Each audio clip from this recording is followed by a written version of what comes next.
আজকে রান্না করব চিকেন কষা, খুব ইনস্ট্যান্ট, খুব টেস্টি হবে। এইভাবে দেখতে থাকো।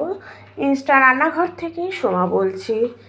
আশা করি অনুরোধ রইল পুরো রেসিপিটা দেখার জন্য। দিয়ে দিলাম হচ্ছে আলুগুলোকে তেলের মধ্যে। চিকেনের কিন্তু আলুও নিয়েছি।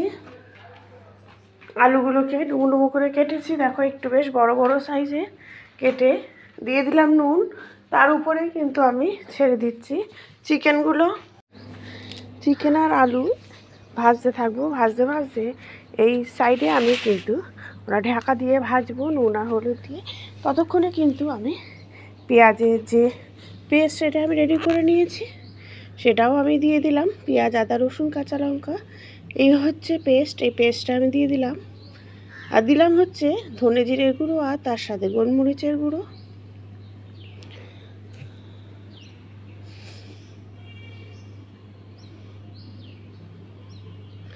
আর একটু চিনি দিয়ে দিলাম।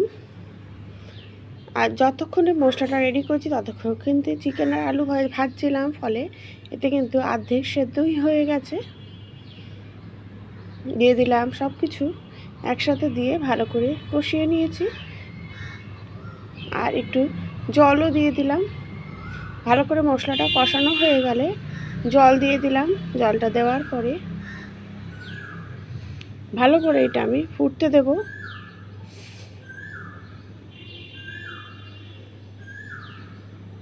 দিয়ে দিচ্ছি হচ্ছে মিট মশলার স্বাদ, কিন্তু এতে একদম রেস্টুরেন্টের মতো হয়।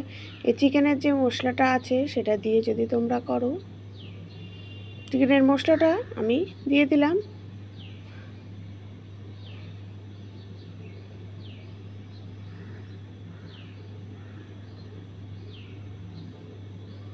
দেওয়ার পরে একটু কাশ্মীরি লঙ্কার গুঁড়োও দিলাম, যাতে খুব সুন্দর কালারটা আসে।